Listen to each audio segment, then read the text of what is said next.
Dinero y amor pa' mami, dinero y amor pa' papi, dinero y amor pa' Leli, dinero y amor pa' Abby, dinero y amor pa' mí, pa' mí, pa' mí, dinero y amor pa' ti, pa' ti, pa' ti, dinero y amor pa' Andriana, dinero y amor pa' Shuy. This podcast is brought to you by Emotional Damage.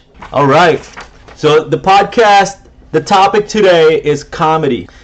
I've shared jokes with some of you, maybe not with some others, and the joke is that I have to give a speech on Saturday, and this is going to be my topic. So I like to align things that I do in a way that they all go together.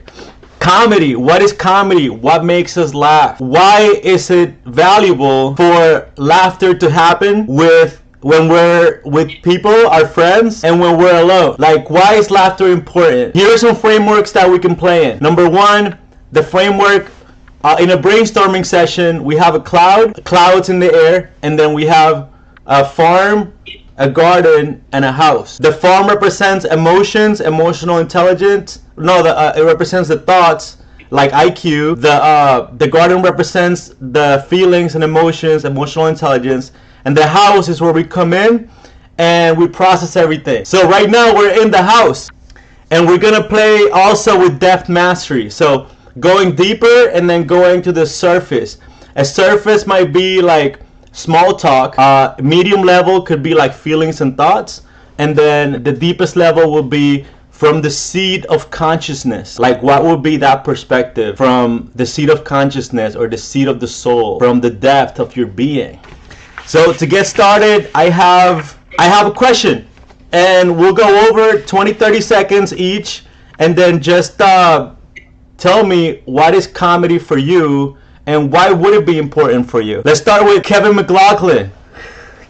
Right off the cliff. All right. That's the way I like to do it. So, humor is, and in particular laughing, really, because in order to even be in a place where you can laugh, you've got to first be comfortable with your surroundings, and you've got to discard all the negative feelings, at least temporarily, that you're feeling. And it is an important device to separate ourselves, bad, undesirable patterns of thought and feeling. Beautiful. Wow, that's great. Let's go to AJ. What is humor for you? What is comedy?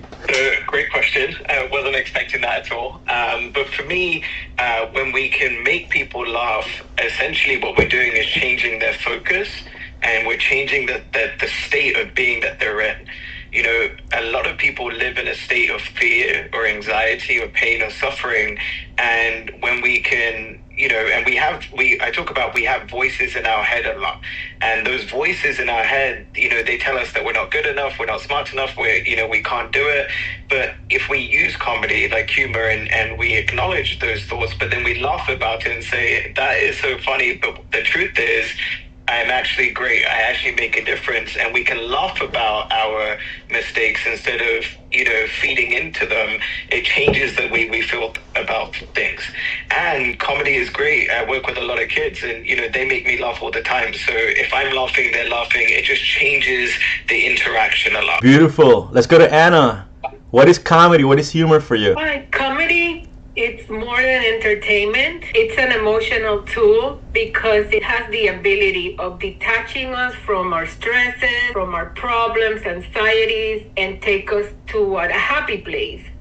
So for me, comedy is like a tool that, you know, gives you the opportunity of releasing, make you laugh, to forget about, at least for the time that you're watching the comedy, you know, finding yourself in a happy place. Happy place. Let's go to Meenakshi for a deeper view from a holistic perspective.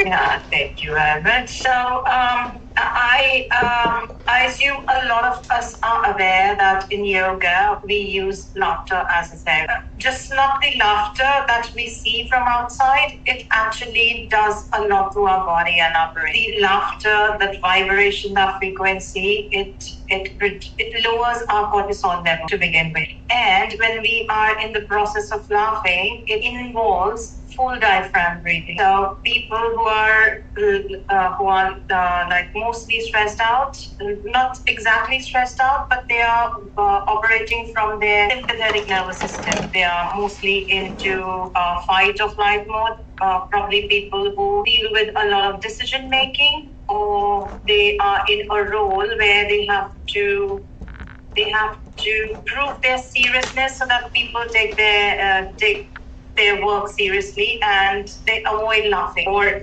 maximum what they can do is just fake a smile. Those kind of people, they operate a lot from fight and flight. So if you just introduce laughter for like 30 seconds, they will return back to their rest and digest mode, where people can if you're talking to someone who is in rest and digest mode, operating from their parasympathetic nervous system, this parasympathetic nervous system, it helps you build connections on more deeper level, because you at that point won't be thinking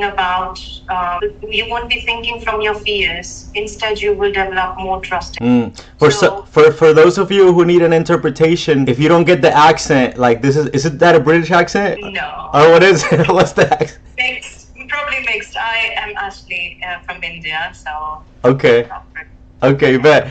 So, the purpose of comedy is, in my opinion, to laugh and to make others laugh. That's pretty simple. So let's go to Bianca. Bianca, what is comedy for you? I don't think I can top what I don't know how to pronounce your name. I can't top what she said. But just think of a sneeze. Meenakshi, yes, which is very pretty. But just a stress relief. Beautiful. Yeah.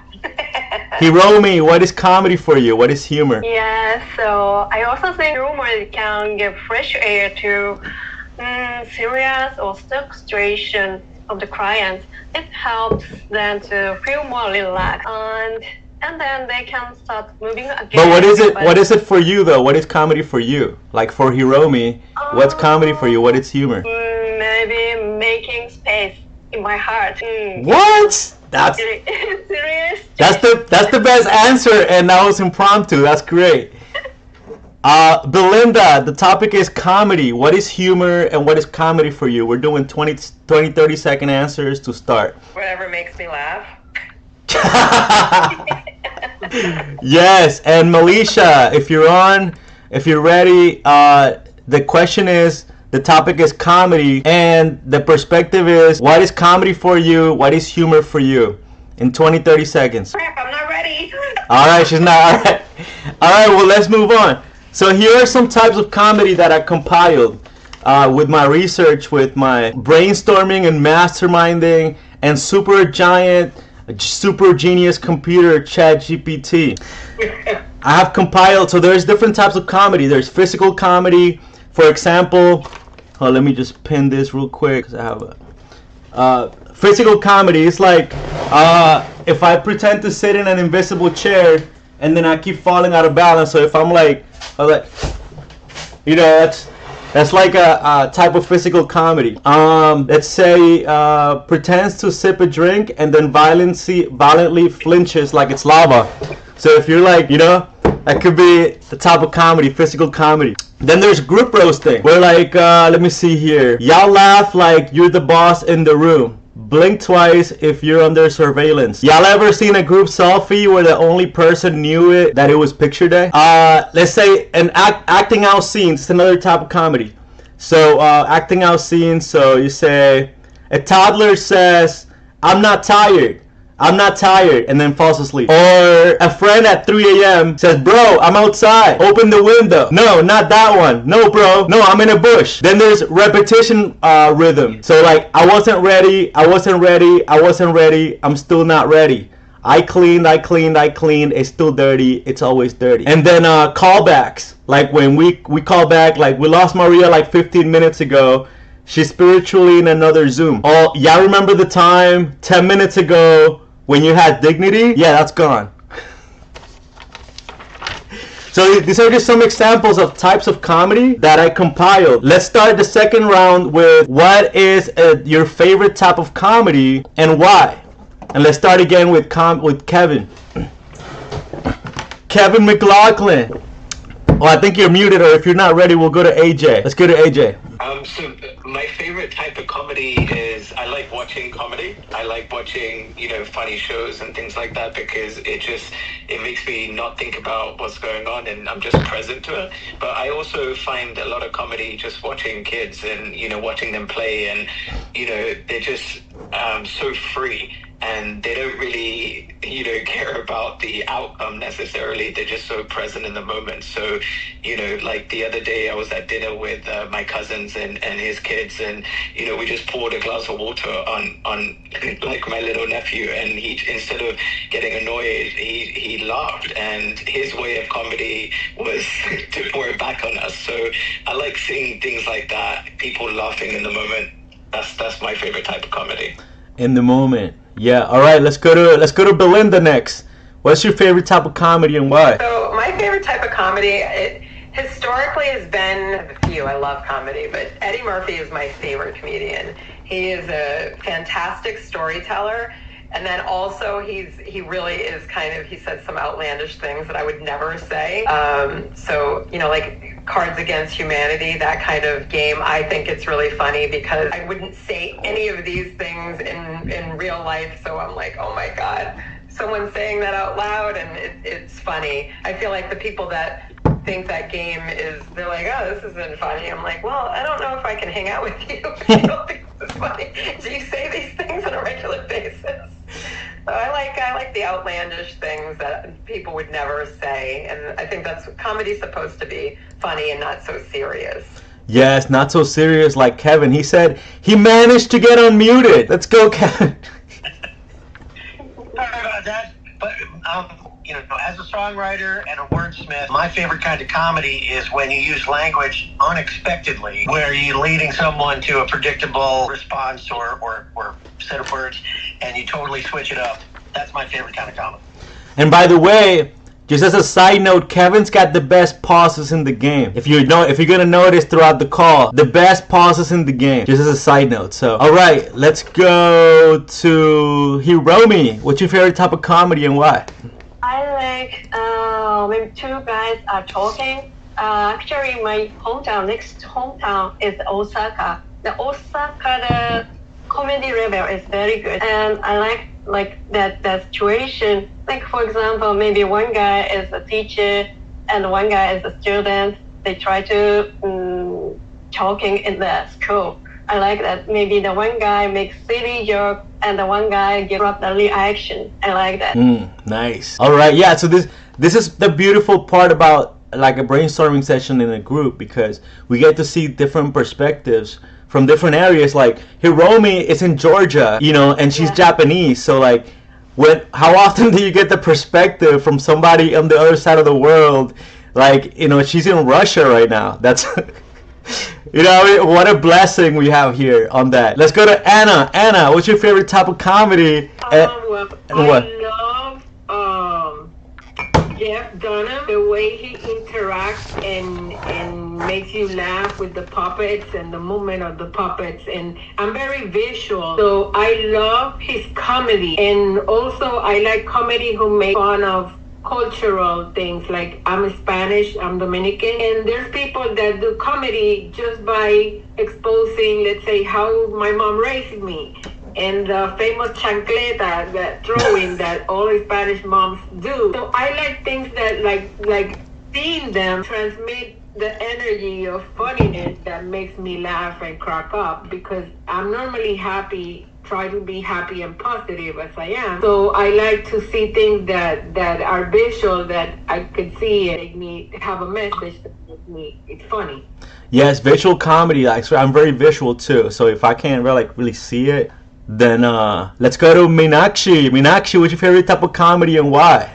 My favorite type of comedy is observational comedy, where you observe things in details and tell the truth in a very funny way, and you're describing what exactly happened. So that's my favorite type of comedy that I like, because in real life, probably I do that as well. Nice. If I'm in a big place, and I don't have anything to do. Probably I'm not interacting with people. I observe people and try to figure out what kind of conversation they might be having, and I find it funny sometimes, their body language, gesture, when probably they are in a conversation and might be having something funny to talk about. Beautiful. By the way, AJ, are you from India too, or originally, or your parents?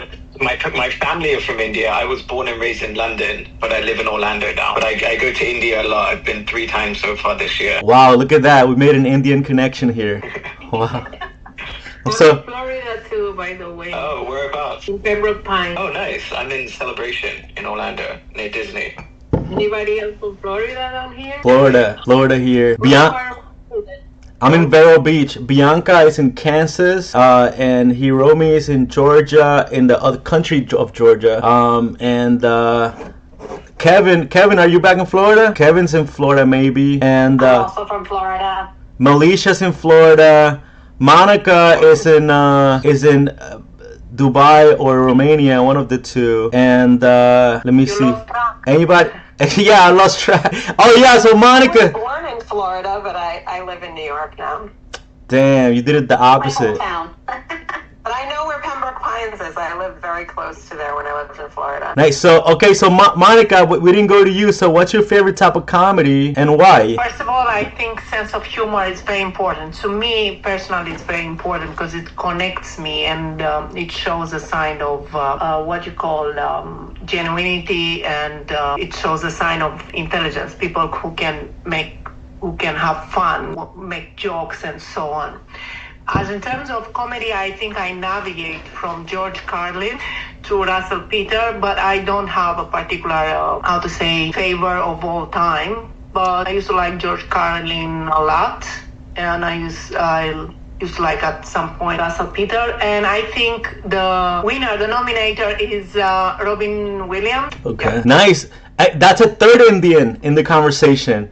Russell Peters is also Indian. So now we have, see, the point of these brainstorming sessions, and the second part that we're trying to get to is, so brainstorming first, we have word association, and then the second part is we're forming clusters. So it's not like a racist thing. It's like, what can we put together? What kind of concepts can we put together that go together, and then we can go and build on those. So we got the Indian connection. We got what'd you say, Carlin?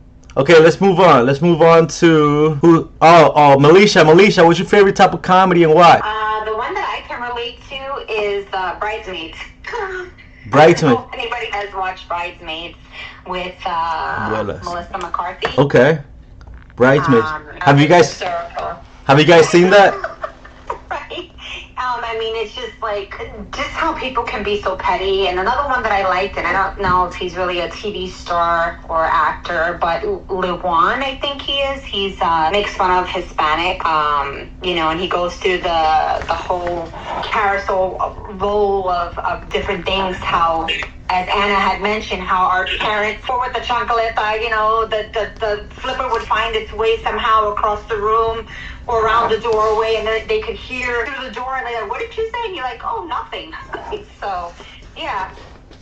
Nice. So we got that connection. We got the chancleta and the abuela with Anna and me, because we're all Hispanics.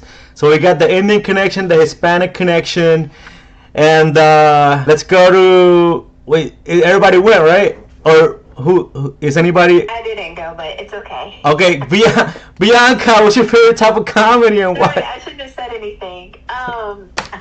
But it's too late now. Like anything and everything makes me laugh. Just like AJ was saying, like kids, and I was watching on YouTube about dogs' expression and how their personality and certain things that happen and just their expressions on their face is just hilarious. TV shows, I don't know, I just love to laugh, so I'll find a way to laugh. Let's find a way. Kevin, can you write that song for us? Let's find a way to laugh. Yeah, let's find a way to laugh. Let's do it. Let's find a way. Okay, so here's the next part of this that we can do. The next part would be this. So how do we brainstorm and I like the analogy of connecting the dots. What happens? How do you connect dots? So first you put the dots in on a paper, and then you make lines to connect them. And then once you do the lines, then you make shapes. You're making shapes with the lines as you connecting things together. And then as you're connecting the things together, making shapes, then you color it, then you make it move, and then that creates a motion picture. And that's the goal today. We're gonna make a motion picture from all the dots that we're connecting and all the shapes that we make. So, Kevin, how can we move forward from here, man? If we were to make, because you're one of the smartest people I know, you know, and smartest people go bald, you know, so I'm thinning out. So, what is it? How do you think we could make this useful now? Like, we're thinking about what types of comedy, what's useful. Let's talk about what's useful. Like, within comedy, what has been useful to you in your career, in your business, in your life, personal and business? Well, many of us here communicate as part of our living, and if you've ever studied anything about communication, you've learned that humor is an important tool to draw the audience into you, to disarm them, make them more mentally open to what you're going to say, and to make them feel, bring them in, make them feel closer to you. And humor is a unifying force, and therefore an awesome tool for communication. So I would love to be able to, as us as a group, get a better handle on utilizing humor for communication purposes. Let's go to AJ. AJ, how has humor been useful to you in your personal and professional life? Yeah, so for me, it's like I said in the beginning, it's a way for me to just let go of all the negative crap that happens in my head. If I can laugh about my failures, if I can laugh about my mistakes, then it doesn't feel as heavy for me. And I'm able to help kids also do the same thing, instead of getting angry and frustrated all the time, how can they show up with more laughter? And not laughter, and it like laughing at people, but it's like, hey, like laughing with, by changing that state and emotion. So, I'd rather have people laugh than cry, right? So it's a beautiful tool to be able to manage my emotions, but then also get people around me to manage theirs as well. Bilinda. I use it with people a lot because I feel like I'll be talking about things that are really serious. I could be talking about abuse or drug use or alcoholism or anything like that. And when you bring humor into it, it just cuts through the feelings that it's so deep and it's so serious. And it opens people up to exploring different places in themselves when they recognize life isn't that serious, and helps people navigate through things in a lighter way. And I feel like when you're in that state of helplessness, hopelessness, I feel like it's true. When we're in that, we did the emotional scale a couple weeks ago. When you're in that emotional scale of helpless and hopeless, dread and worry and angst, it's like you're sinking deeper and deeper and deeper, and you're more matter. And just by lifting in joy and gratitude and humor, you bring yourself all the way up to the top of the scale. You're so much more open to everything, and you're going to naturally bring things to you. You're like a magnet for more of that instead of more of whatever it is that you're looking to get through. Let's go to Bianca. Bianca, how has humor been useful to you in your personal and professional life? I know just professionally, I speak with so many realtors, loan officers, lenders, so those people are pretty big, right? And for me, I just use it as a breakthrough to just help me calm myself down, so I can just market myself to them, and it doesn't seem just so scary. So yeah. No, it's beautiful. Bianca is one of the sweetest people you're ever gonna meet. So let's go. Thank you. That's right. Let's go to Hiromi. What about you? Yes. So when we are in the difficult situation, humor gives us maybe some mental space, and it helps both myself and the client to breathe and think more clearly. Yes. Let's go to Meenakshi. Meenakshi. It's pretty much the combination of all of the what people said. Specifically, if I talk about how humor has helped me, because we do use a lot of laughter in yoga, it's just to make sure that people have that required dopamine and endorphins so that they can build trust. Because the yoga activity itself requires a lot of release of emotions which are stuck in your body. And laughter, humor helps you release. I think while I was studying psychology, yogic psychology, I read it, this Sigmund Freud. He wrote in his psychology book about that laughter is a way of it's a kind of coping mechanism. It helps you release those stuck emotions which you might have, and it's a way that people can cope up with the absurdities of life. For example, if you are giving a 45-minute long keynote speech which requires a lot of emotional states for people to go through, you need to have that variety. It cannot be all serious because people will lose interest. Our brain likes variety. So if you add that humor element... Meenakshi, let me interrupt you real quick. It looks like you're reading. We want your answers. Like, what's your answer? I don't want you to read from ChatGPT. Tell me what Meenakshi thinks. Yeah, so that's what I think. It helps me release stuck emotion. Because what I find humor in is those truth of life that I've been through, where in past probably I was sad about them, but now I've overcome all those challenges, and now I can laugh about them because it's good that it happened. So that time I was sad about it, but it has changed. It has shaped my life. So just to explain in detail about those emotions, it can be kind of, while I am talking about those emotions, I can break down, but if I can say it in a humorous way, the message will land right, and also it will have that lighter impact, not making the environment so tense. Monica, how has humor been useful in your personal and professional life? Well, in professional, I don't really. I think it helps anyhow to connect with people easier, and I agree with everyone, and including Bilinda. But I think it helps you connect, and it helps with resilience. It helps with creating a better state of mind, and also very important to be at ease when you use sense of humor. So I think definitely it helped me connect better, but it also helped me have a better relationship with myself, and some people have it, and some people they have to work through with it. And at some point I thought it's maybe defense mechanism, but no, I think it's something that it's natural in me, and I loved it, and it connect me a lot at a deeper level with lots of my friends, and including people I work with. That's a good point. Remember the points? We're putting the points on the board, and then we're gonna start connecting. And when you said that defense mechanism, and that's a great point there. Defense mechanism, because I believe this for a short while too. Humor is like you're relieving stress because you're nervous, and if you're a serious person, you don't use humor at a certain point. There's people that actually believe this, so you gotta. It's not a coping mechanism, Joe. I think I ask myself at some point, is me coping with certain situations, so I bring the sense of humor out of me, which is not bad, but no, not really, but it's another way that maybe you can develop a sense of humor as a coping mechanism. So I pay attention a lot with that. So yeah, so let's get into that there.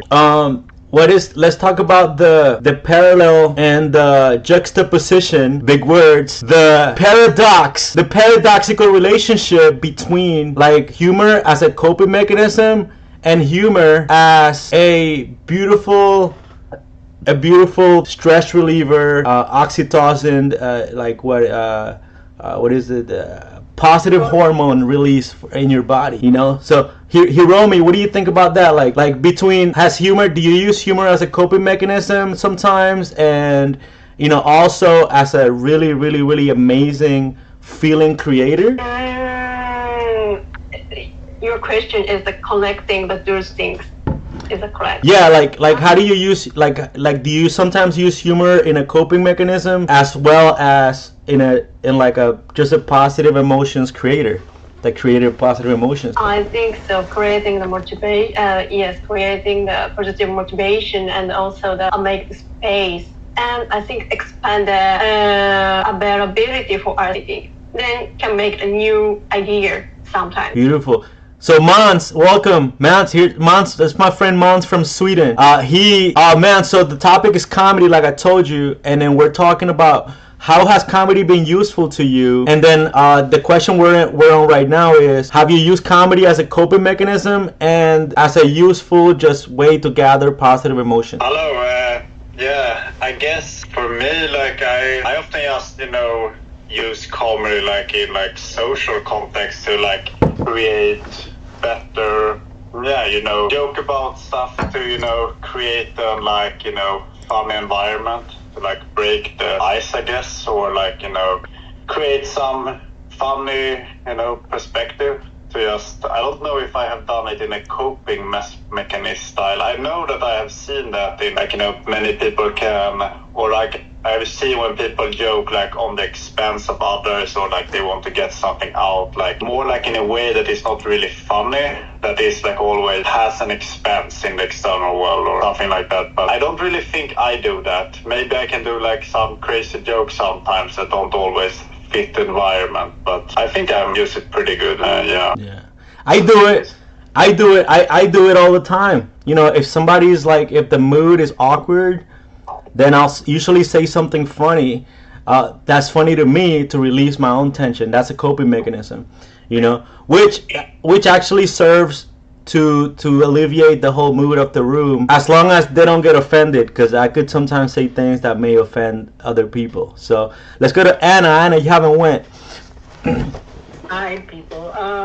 Well, in my life, my father was a comedian, so I grew up with somebody that was always outgoing, the life of the party, making jokes and making people feel good. So that became a part of my identity. Think of myself as a happy person. People always tell me that if laughter elongates your life, I'm going to live past 100, because I'm always laughing and having a good time and seeing the positive out of every situation that comes across my life. So in that sense, it has helped me to live life in a different perspective, never taking anything that seriously, and also creates memories, because let's say you go to a party and everybody's serious and everybody's like, oh my God, this party's boring, I'm getting out of here.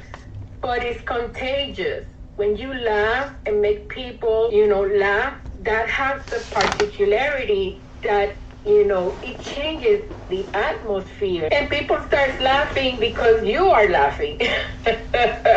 So in that sense, I like to bring that joyful aspect of myself anywhere I go.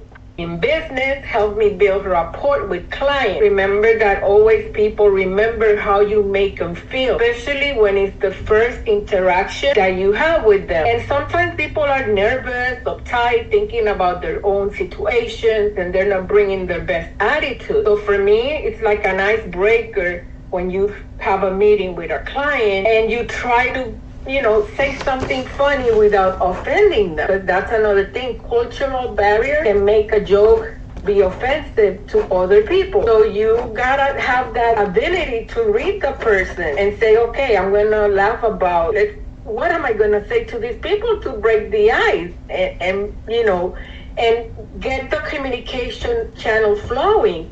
And it's a great tool if you know how to utilize it. Yeah, beautiful. And that brings me to emotional transformation, emotional mastery, breaking the ice. Like, what is the emotional depth of humor? Because there is humor that comes from pain, and there is humor that comes from joy. There's humor like a coping mechanism. It's designed to alleviate a situation. And then there's humor that is just to elevate the mood from wherever it is. Actually, maybe that's the overall meaning that I think I'm gathering, is just elevating the mood from a lower place to alleviate tension, elevate the mood. So from an emotional standpoint, like if we were to get in an emotional context, and then the other thing is, please use the chat to put comments down, because it's a lot of us here today. So if you have a comment that you want to share, just put it in the comments box, and then that way we can thread the conversation based on the comments as well, and then that way we can have a multiplied effect. Okay, so let's go to AJ. AJ, if you're still here, let's talk about emotional mastery, breaking the ice, emotional transformation. Like, how would you put those two things together? Oh wow, emotional mastery. Well, it's important that we each manage our own emotions, right? Growing up, going back to the previous question, growing up, I actually used to use humor. Really, I realized, like, I used to get bullied a lot as a kid. And I used to use humor to fit in, but I didn't realize until later on down the line that I was actually using that humor to suppress the emotions that I had inside. And, that shift of using humor to suppress the emotions versus actually, being present to those emotions and then using humor to actually connect on a deeper level. So I'm a huge believer in emotional mastery. It's one of the number one tools that we all need to master ourselves, because life is always throwing curveballs at you, and you can either decide to be in a state of anxiety or fear, or you can dance with those states. So I've seen a transformation of how I've used humor over the years since I was a kid. Wow, that's cool. By the way, this segment for emotional mastery is brought to you by Emotional Damage. It's by this it's very well written book by a very, very good author, Josias and Dujar. That's me, just in case. Get it on Amazon today. Let's go to Kevin. Kevin, emotional mastery, emotional transformation. What has been your transformative journey within the realm of comedy, humor? How have you how can you tie those two things together? Just like AJ was saying, I use comedy as a tool to get myself in the right place in order to communicate with other people. If you are nervous and scared and feeling inadequate in a situation, you can't be an effective comedian. You have to feel comfortable. You have to be in your zone in order to be effective as a comedian. And it forces me to get myself in the right zone in order to be effective. And then at the same time, that comedy helps me get the crowd in the right spot, but also assess the crowd and find out those people who are either not going to get into the right spot to be receptive, or need some extra like maybe some extra comedy or some other devices to help get them in the right spot so they can be receptive. And this whole thing that I'm talking about is I'm not thinking of the exact phrase to describe it, but kind of unity. Put everyone in the same sphere emotionally and energetically so that you can have good communication and good connection. Give us an example of something you would use from the stage to get the crowd unified. Well, I don't plan much out, so it's always something very relevant. Like like being a performer, I'm on stage making music, and I'm communicating to the crowd to draw them in to share the experience with me emotionally. And maybe someone will stand up and trip over the corner of their chair, and I'll make fun of them in a supportive way and draw the crowd together that way. Or maybe I'll do something simple. Self-deprecation is a really good comedy tool, because you can't, they're thinking it anyway. You might as well just call them out, and you're not gonna offend anyone if you're making fun of yourself. Usually something of that nature, or maybe I will do like a silly play on words based on everyone's commonly shared experience, like maybe it's a holiday, something like that. But it's always off the cuff and totally relevant. If you are trying to tell a joke or use comedy and you're reading, it's everyone can see that. So you really have to be in the zone yourself in order for it to come across and be genuine. Yeah, and then I think I love that, but also there's the flip side to that is somebody like what's his name, the Memphis it's like one of the main headliner of Kill Tony. He's always reading his jokes from a piece of paper, however, but yet he's hilarious. So there's also like exception to that, but that is an exception and not the rule. Like, cause okay,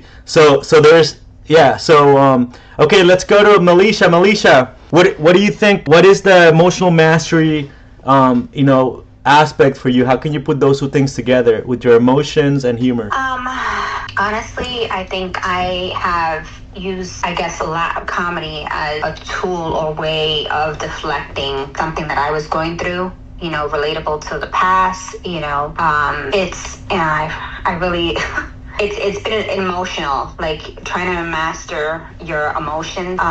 For me, that's been my superpower to avoid any pain that I was going through, I don't know, it's kind of, again, as someone had mentioned, reading the room. And I'm just emotional mess right now. So, my grandfather passed, my cat just passed away. So it's, I'm in an emotional wreck right now. So it's really difficult. Okay. So that's beautiful right there. We have emotional turmoil here. Who wants to chime in on this and then maybe see if we can help her to laugh about this situation? Anybody? Tough one. It's a tough one. Go ahead, AJ.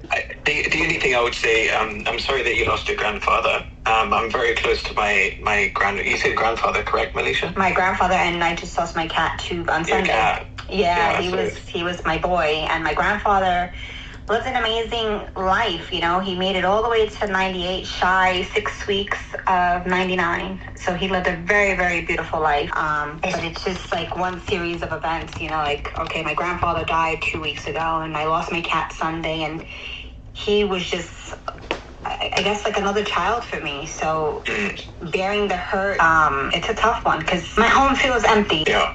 And I feel that. I have a grandfather who's turning 94 in September, and I can't even imagine what it would be like to lose him.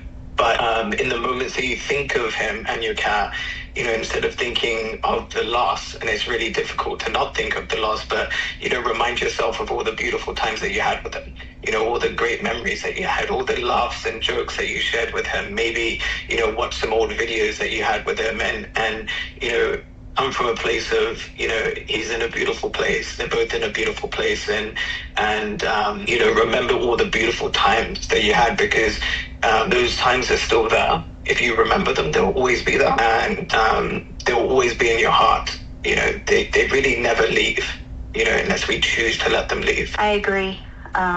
It's just been like I said, it's been a rough, and I'm sorry to be the Debbie Downer of today's podcast, but it's just something that, like you said, comedy, you try to hide the pain, but instead you kind of deflect it and then make something or say something funny, to remind you of what they used to do. Like I remember with my cat, he used to come climb on the bed and smell whatever I had to eat.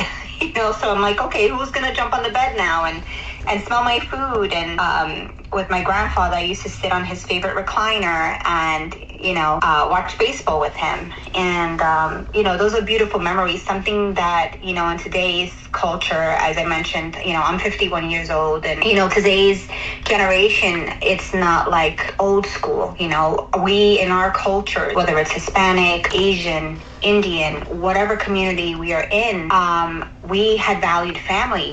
We never put our families into homes. Today's generation is like, okay, let's go throw our, parents and grandparents, in a home. And I could hear my mother right now saying, to my brothers, don't you dare put me in a home, So it's just like, I do thank you guys for, hearing me out. Beautiful. Let's go to Bilinda.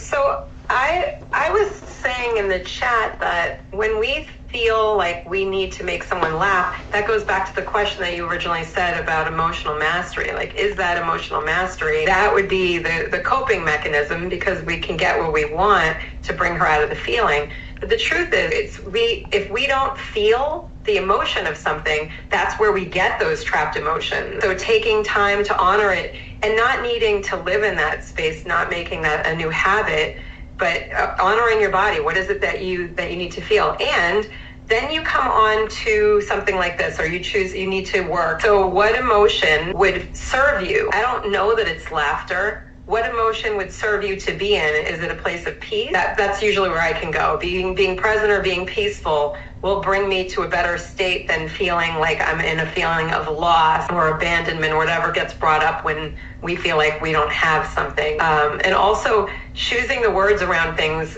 When people talk about I lost my cat or I lost my grandfather, I recognized when I would use those words to describe, I felt like I was always looking for it, because when you lose something, you go look for it. So what else could we call it? Renaming it something else that will serve us better. I lose my keys all the time in my phone. See? It's Right, and then you're stressed. You're like, I gotta find that. It's incredible, yeah. Let's go to Kevin. Kevin, I know Kevin's always got some wise words and some great pauses. Oh, that's generous. Hopefully I can live up to that. But, Malisha, I'm so sorry to hear about your losses. If you ever need an ear, you feel free to give me a call. I'll give you some contact information for me. But, I've experienced losses myself. We just buried my father yesterday. Oh my gosh, I'm so sorry. Don't be. Because he is experiencing his eternal reward for a good life, and that is reason to celebrate. So, once I learn how to talk, I'll be able to tell you. And one of my main points of talking is perspective. Terrible things happen every day, but also joyously wonderful things happen every day. And you don't want to let one overtake the other. In any too much of a degree. So humor can be, if you're not ready to experience humor, that's okay. Wallow in your pain and feel it. And when you're ready to experience humor, then do that and allow that perspective to bring you back where you belong, where you're ready to be. Humor is an important part of life. The old saying from Reader's Digest, laughter is the best medicine. There's scientific evidence to prove that laughter does help heal your body and your mind and your soul. So, if you're ready to deal with that subject, sit down and watch a ton of Netflix comedy specials. Get yourself in the zone that you want to be in. Oh yeah, I mean, there's so much to be grateful. I still have my grandmother who just turned 95. My grandparents were married for 74 years, and I was like, whoa, that's something you don't see, and they reminded me of the Notebook story. And I think I've mentioned that before, but, to live that long and to have, as you mentioned, it's a celebration of life, so much to be grateful. And I am grateful I still have her as well. But, like you said, I go through the up and down motions of, I cry, and then I remember, and then I laugh, and then I cry again, and it's, it's just a roller coaster, emotional roller coaster. So, yeah. That's beautiful. Let's go to Anna. Anna, what are you saying? I was saying that grief has several stages. You should not deprive yourself of going through them, because if you start laughing, you might bury the emotion, and that will be more dangerous for you. Also, I assume you have a support system, somebody that you could talk to and maybe crack a joke to you and make you laugh. Also, I use music as my emotional tool to help me overcome whatever stage. I had a loss myself like 2 years ago. My daughter lost a baby. So, for me, in that state, I use music as a tool every time that I felt myself that I was going to go to the dark side. I call it the dark side. So you find the tools that help you deal and cope with the loss one day at a time. I love to go out on walks and connect with, nature, go to the beach, breathe, but always have that support system of people that whenever you're down, they crack a joke or a funny story or something to get you out of the state. And like Kevin said, ultimately also watch your favorite movie of all time, the one that makes you crack up from beginning to end, because once you start getting through the motions of laughing, you're gonna release some of that pain as well. Yes. Meenakshi, what do you think? What are you saying? Oh, I was talking about the emotional state and emotional transformation, about how you see humor.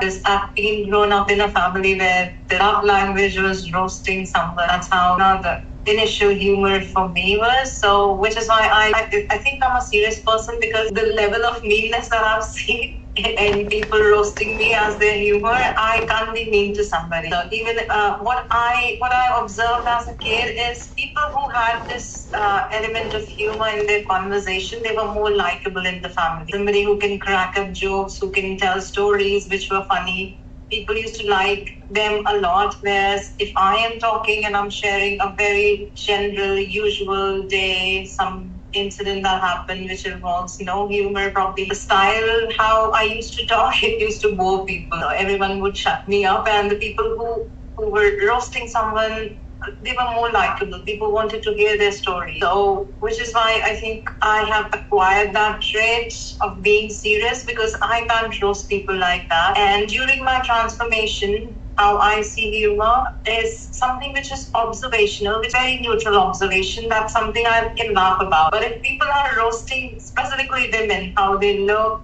how they dress up, something like that, I never find that funny. Because growing up as a kid, it was never funny for me. Neither I can do it to someone else. So that irritates me a lot. Somebody who's roasting one person specifically in a group. So I really disconnect with that kind of. Wow. Okay, so now like we're getting to the last part of the Zoom. And then what I want to do here is talk about emotional control. By the way, this section is also brought to you by Emotional Damage. Get it now on Amazon. Emotional control. What is emotional control? It's when you're able to call out an emotion and feel it. Some of us are better than others. And the analogy I like to present here for us is working out your emotional muscles is just like working out your emotional muscles, just like physical muscles. Let's say if you do your push-ups, you know, there's a certain emotional threshold that you can do, just like you can only do like a certain amount of push-ups. If you can only do 5 push-ups emotionally, don't try to do 20 or you'll get overwhelmed and burned out emotionally, you know. So on this I would like to go to Bilinda, what do you think about this? I love this question. So it's a practice. I do this a lot myself and also with my clients. Most people live in an emotional home of like 6 different feelings, maybe even 4. Good, shitty, great, okay, horrible. So expanding the vocabulary and practicing using one word to get to the place that you've never been before. So instead of feeling like, you know, people, when you say, how was your weekend? It was good. And like their daughter got married, or somebody was born. Oh, I got to see the baby. It was so good. How is that good? What else could it be? It was fabulous. It was magical. And practicing using another word, expanding the vocabulary so that you can expand your emotion and you're not limiting yourself to just the few emotions that we all have lived in the past. It's really important. And you can practice. You can meditate on how do you want to feel, and you can get to that place.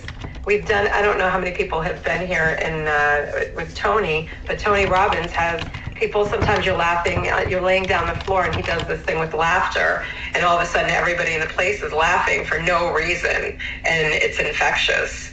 And we were meditating. Why are we laughing? Because we chose to.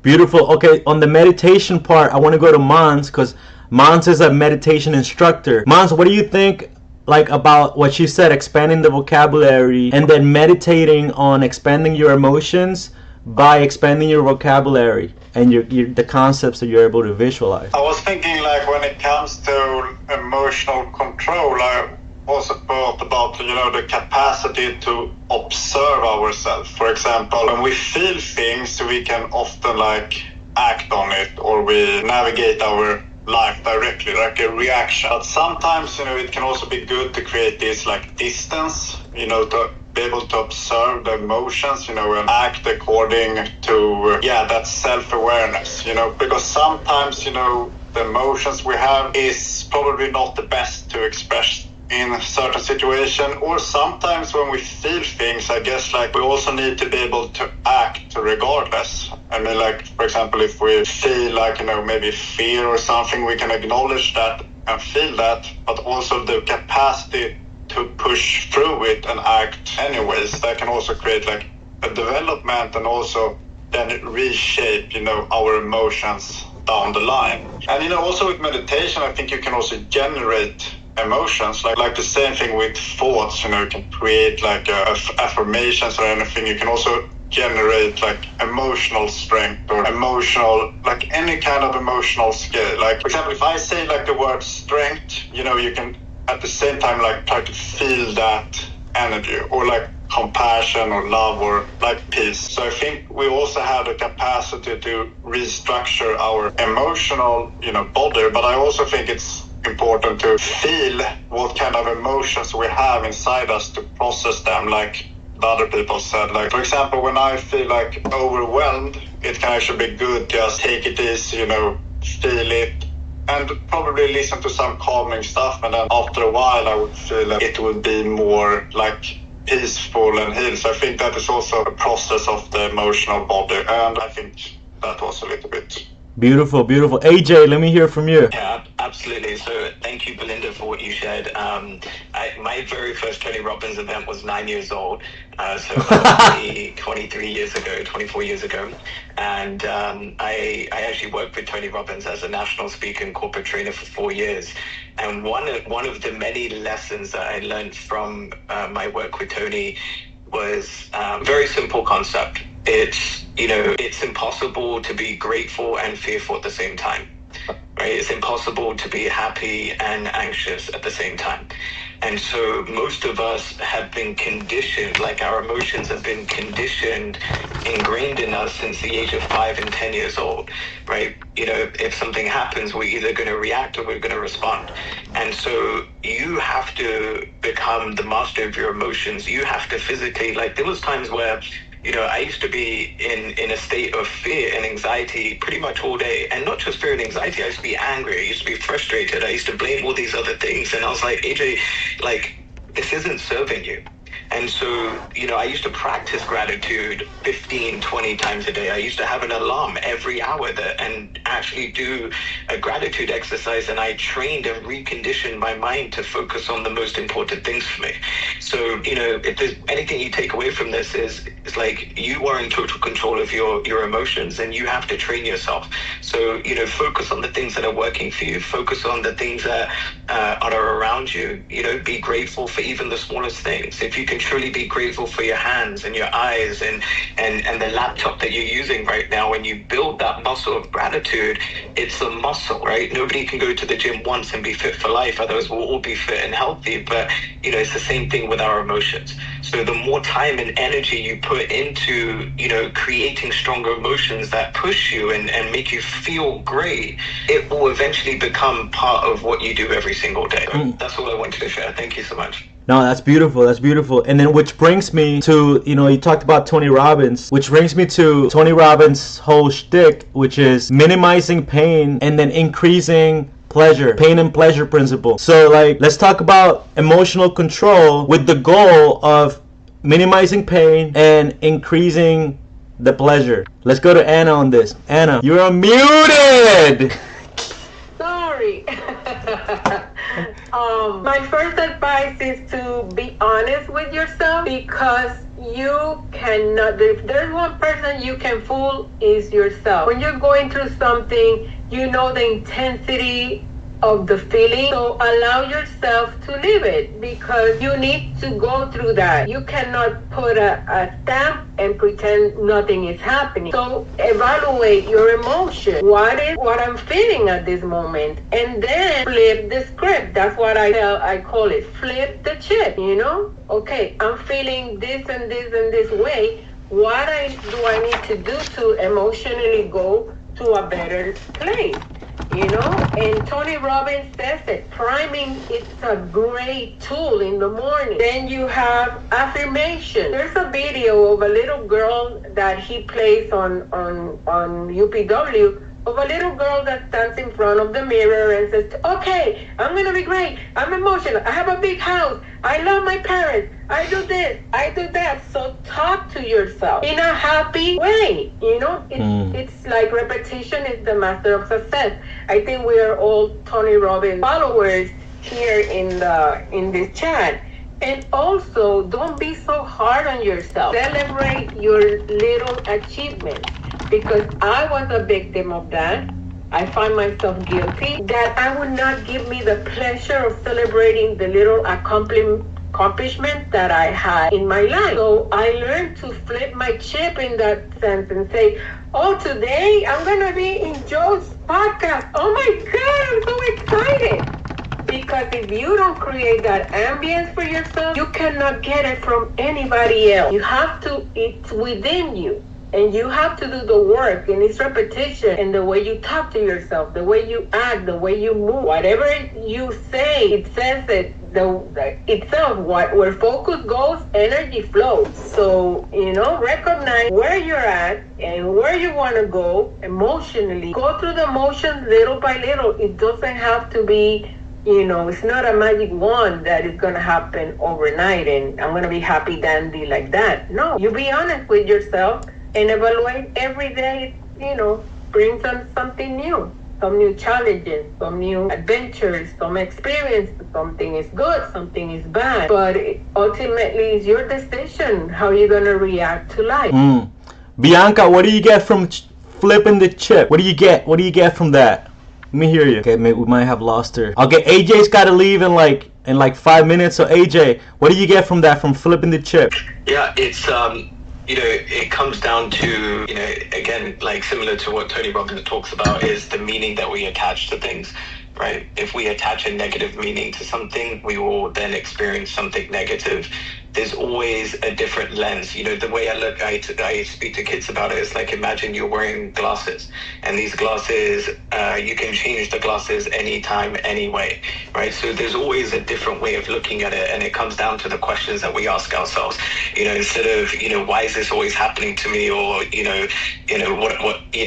instead of, you can ask yourself, how am I going to show up in a different way? What is the gift in the situation? How can I make a difference in this situation? So the quality of the questions you ask yourself will determine the quality of the answers you get, will then eventually determine how you feel. So, again, it's a practice. The more you practice flipping that script or flipping the switch, whatever you want to call it, it becomes easier and easier and easier, because life is always going to throw something at you, right? But what remains constant is your emotions and how you handle it. So, just become the best version of you and become the best version of turning something negative into something positive.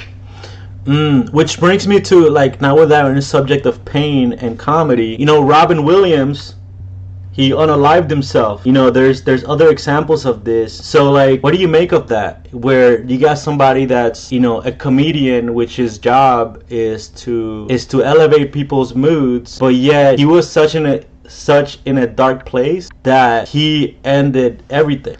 What do you make of that? Let's go to Kevin on this, if you're still there. Okay, let's go. I got myself unmuted. I'm not very qualified to talk on this subject, but it just goes into what we're talking about humor as a tool to mask what we're feeling. Sometimes it just becomes a veneer and it doesn't cure the internal darkness. Beautiful. What do you think, Hiromi? Yes, I'm thinking how can I switch on the different mindset, like negative to the positive. But I think it's important who around me. Like, for example, when I was in the Philippines, I work with Filipino. They are so optimistic, and Japanese are very serious people, but the Filipino are always very optimistic, and they said to me, you are okay, you are fine, and I can change my mind. Okay, let's do one more. Meenakshi, what do you think on this? Yeah, what I think about it, I'm talking from my personal experiences. The things that I now find funny are like making mistakes while we are learning something new. Because when I was in learning stage, at that time, I thought making mistakes is really bad. I shouldn't be really proud of it. I was really ashamed to tell people that I made a mistake. But now when I see making myself a mistake or anybody else while in process of learning something, I know in future if we keep practicing, we are only going to get better. So it's better to laugh about it right now. And there is a Netflix series that I watched. It was called Baby Reindeer. It was about a comedian who was really bad at comedy. He tried a lot of stand-up comedy. He was more about physical comedy, using props and all. And the way he performed and how his success story looked like, that's something which I connect with. There was an episode where he was performing, only one person laughed, and he was just about to give up before that girl laughed on his jokes. But from there, when the first girl gave her a laughter on his that gig, that's when other people started laughing as well. So if we are confident enough in carrying what we are doing, I think that effort, it really brings us success. So mistakes is something that I can laugh about now. But really, I've come from a really dark space where I used to feel guilty and emotional. Nice. Episodes of not being able to laugh about mistakes and feeling ashamed. How many of you guys heard about laughter therapy? Laughter therapy. Okay, so how many of you guys have done it? Laughing therapy. Yeah. Okay. So I have this framework that I like, that I use for laughing therapy, and then because ironically in Spanish those are my initials. So it's super simple. It's like a 3-step process, and it starts by AJ's got to go. AJ, you want to do this real quick before we leave? So Sorry. you're putting together 2 letters, the H and the A, but in Spanish laughter is the J and the A. So in Spanish laugh is ja ja ja, but like in English is ha ha ha with the H, right? So so I want you guys to do it with me. Unmute your phones. And then let's all do it together. Just put together those 2 letters, the H and the A, and then just say it out loud. What H and A? What does it make?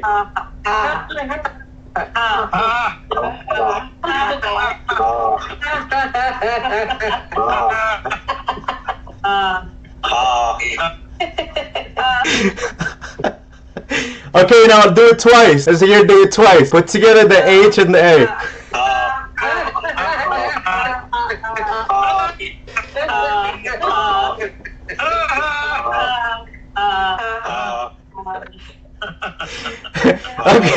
Okay, now the 3rd time, like Tony Robbins would say, do it like you mean it, and like increase intensity and frequency and energy and emotion. Put them together. Let's go.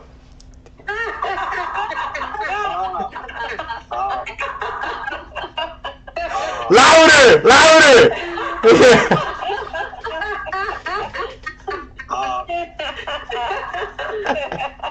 Some of you are still saying ha.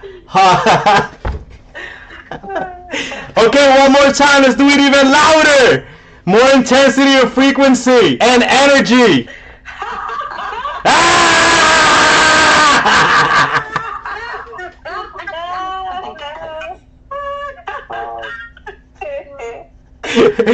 Okay, well, let's end with this. 1 sentence or 1 word that would summarize this Zoom. Let's start with Bianca. What was the question?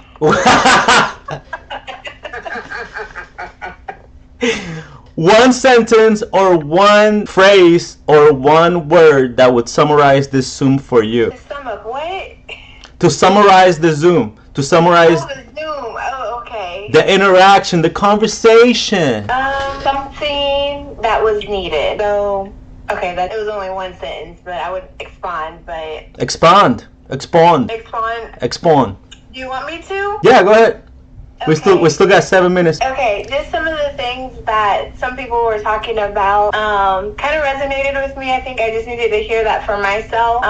So thank you. Okay, let's go to Meenakshi. 1 sentence, 1 phrase, 1 word that would summarize this Zoom for you. And if you want to expand, go ahead. I would say laughter, joy. That was pretty much about it, because I see myself as a serious person. So I'm just trying to acquire traits of being funny. And I realized that in order to make sure that I sound funny, I have to laugh on my jokes first. Yes. People might not find my joke funny, but they find me funny laughing at my own joke. So yeah. You just flowered. I'm proud of you. You're a complete bloomer. Let's go to Hiromi. Hiromi, final thoughts for you. Yeah, so laughing create my energy. Thank you so much today. Oh, that's beautiful. Beautiful. And then in Japan, they call energy the chi. Energy. The chi. All right, let's go to Måns. Måns. In order to have self-mastery, we need to have the emotional intelligence to manage, push through, and feel our emotions. I guess today's lesson made me go into how to view the emotional body in the process of self-mastery. Beautiful. Anna, let's go to Anna. She put the hearts up. What's up, Anna? I would say that laughter is powerful, and always I heard that it's the best medicine for your soul. So laugh often, as much as you can. Beautiful. Malisha, you're still with us? I'm here. It's relief and much needed. So thank you, everyone. Kevin McLaughlin. Thanks, Joe, for making me a part of this. This has been a very enjoyable interchange with knowledgeable professionals. And going with Bilinda's thing, it wasn't just good, it was great. I love it. I love it. He's not just good with pauses, but great with compliments. Let's go to Bilinda to close out. I think Bilinda. Yeah, that's it. Everybody else went. Let's go to Bilinda. I would say I love roller coasters. So for me, it was an emotional roller coaster. It was a lot of fun to start off with a topic of what kind of comedy do we like, and then everybody searching to put words to what does that even mean. And then to get real with our emotions, because life happens and Malisha's having real life challenges, and then we find other people are too, and how do we navigate through those with emotional intelligence, because emotional damage is what we come from, right? This podcast is brought to you by Emotional Damage. Word to the editor, put the emotional damage thing on there. Emotional Damage. I thought it was a fascinating emotional roller coaster. Beautiful. Ooh, Bilinda. Okay, so can you close us out with like a roller coaster type visualization exercise? A roller coaster type. Okay, sure. Let's go on a roller coaster. Let's go on a roller coaster of visualization. Okay. So right now everybody can close their eyes, and a lot of us have a smile on our face because we can remember with our eyes closed when we were doing that exercise with Josias and we were all doing ha ha ha. And with our eyes closed, why don't we do that one more time? Truly intensity.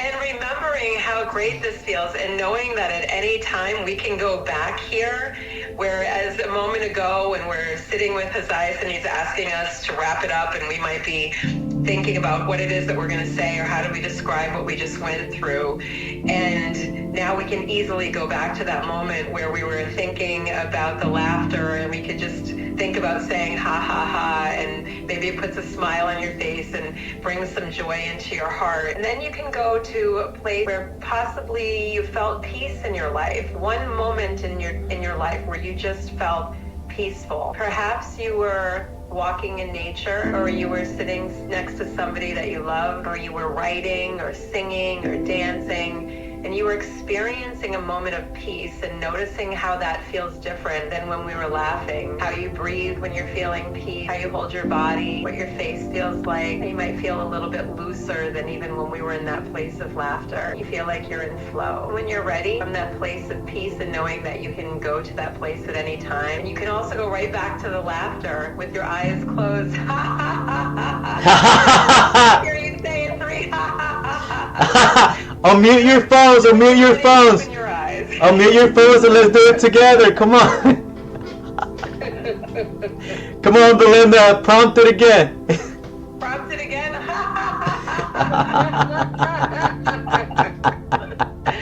And it feels awesome to laugh. And you fake it till you make it, right? Yes, that's right. And then here's another thing I would like to add to that. It's box breathing. If you're anxious at a certain point in your day, it's because you're not breathing properly. So what is box breathing? What is a box? How many sides does a box have? 4. So you go and you breathe in for 4 seconds, you hold it for 4 seconds, then you exhale for 4 seconds, and then you hold for 4 seconds. And that can save your life in the wrong moment, like in the right moment where, you just, having a panic attack or something, just relax. So thank you, everybody. And I'll see you on the next one. Thank you for the invite. Thank you, Josias. That was wonderful. Thank you, everyone. Bye, everyone. Bye.